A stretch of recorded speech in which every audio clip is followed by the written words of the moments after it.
আল্লাহ তাআলা আপনাকে আমাকে অসংখ্য নিয়ামত রাজি দিয়েছেন।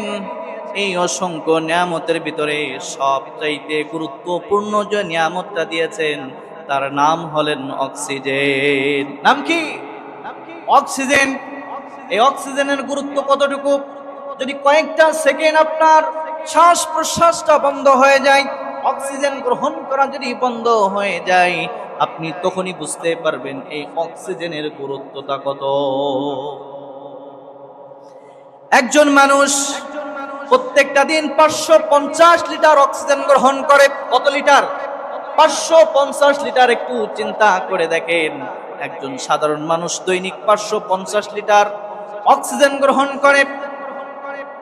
এবার health.com তারা বলেছেন এই যে 550 লিটার একটা মানুষ যে প্রতিদিন যে অক্সিজেন গ্রহণ করে তার বর্তমান বাজার মূল্য হলো 3,29,000 টাকা। কত টাকা? 3,29,000 টাকা।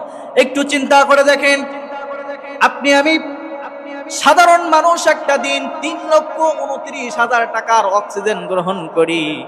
আর যদি এটা আপনার আমার কিনে ব্যবহার করা লাগতো, আপনার আমার মতো মানুষ কি এটা কিনে ব্যবহার করতে পারতাম? আপনি আমি কিন্তু কিনে ব্যবহার করতে পারতাম না। চিন্তা করে দেখেন, একদিনে যদি আপনি আমি 3,29,000 টাকার অক্সিজেন গ্রহণ করি, তাহলে এটাকে 30 দিন যদি ভাগ করা হয়, 30 দিয়ে যদি গুণ করা হয়, তাহলে দেখবেন মাসে প্রায় 1 কোটি টাকার মতো অক্সিজেন শুধুমাত্র আপনি আমি গ্রহণ করি। আল্লাহু আকবার। এই অক্সিজেন নামক নিয়ামত আল্লাহ তাআলা আপনাকে আমার জন্য ফ্রি করে দিয়েছেন। কখনো কি এটার দাম চেয়েছে নাকি আল্লাহ তাআলা আপনার আমার কাছে? কখনো কিন্তু এটার দাম চাই নাই। এক ব্যক্তি অসুস্থ হয়ে হাসপাতালে ভর্তি হয়েছে, 1 সিলিন্ডার তার হাসপাতালে অক্সিজেন কিনেছে তিনি। সকালবেলায় তার হাতে যখন বিলটা ধরিয়ে দিয়েছে, ধরিয়ে দেওয়ার পরে তিনি বিলটা হাতে নিয়ে দেখে যে 45,000 টাকা দাম হয়েছে। কত? 1 সিলিন্ডার আর্টিফিশিয়াল অক্সিজেন। এটা কিন্তু আপনি আমি কিন্তু বিশুদ্ধ অক্সিজেনটা গ্রহণ করতেছি। আর যেটা আপনার আমার সচরাচর হসপিটাল বা রান্নার কাজে ব্যবহার হয়, এটা কিন্তু বিশুদ্ধ না। তারপরেও 1 সিলিন্ডার অক্সিজেন তিনি ব্যবহার করেছে, দাম এসেছে 45,000 টাকা। এই বিলটা দেখার পরে তিনি কাঁদা শুরু করে দিলেন। এবার ডাক্তার জিজ্ঞাসা করতেছে, কি ব্যাপার, আপনি এই বিলটা দেখার পরে কাঁদেন কেন? আপনার কাছে কি টাকা নাই বিল পরিশোধ করার মতো? আপনি কেন কাঁদেন আমরা জানতে চাই। এটা শোনার পরে তখন ওই ব্যক্তি বললেন, মাত্র একটা দিন অসুস্থ হওয়ার কারণে আর্টিফিশিয়াল অক্সিজেন আমাকে দেওয়া হয়েছে, তার দাম এসেছে 45,000 টাকা।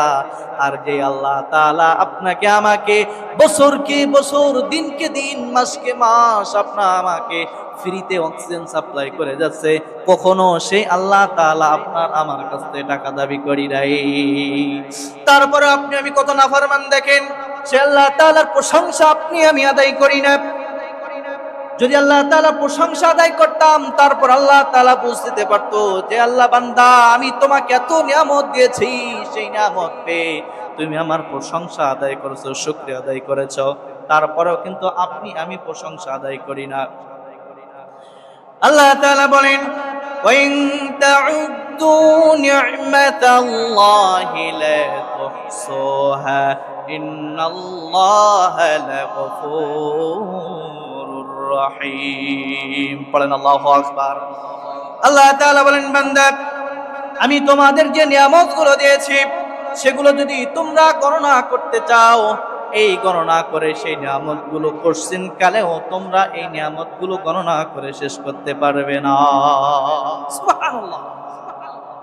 আল্লাহ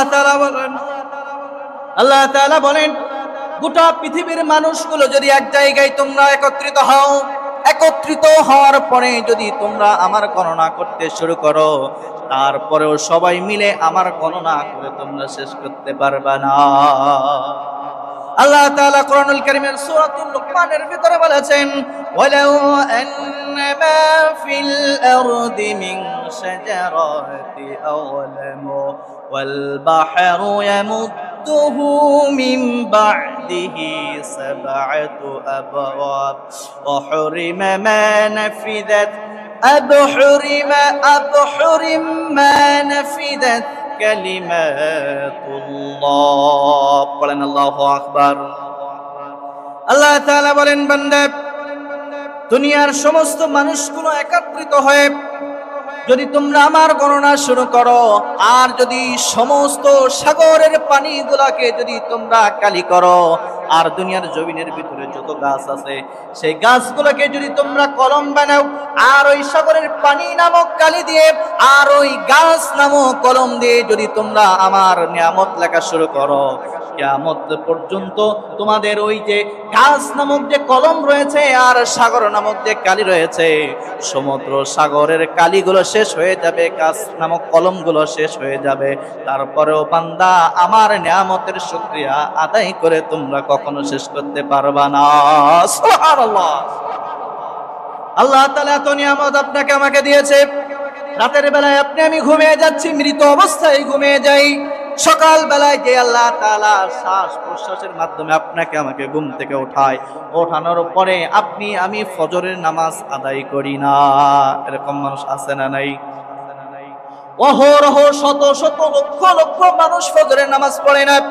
যে আল্লাহ তাআলা আপনাকে আমাকে মৃত থেকে উঠালো, ওঠানোর পরে যে তৌফিকটা দিয়েছে শ্বাস প্রশ্বাস নেওয়ার মতো, আপনি আমি যদি ফজরের সালাতটা জামাতের সাথে আদায় করতে পারতাম, আল্লাহ তাআলা হয়তো আপনার আমার উপরে খুশি হয়ে যেত।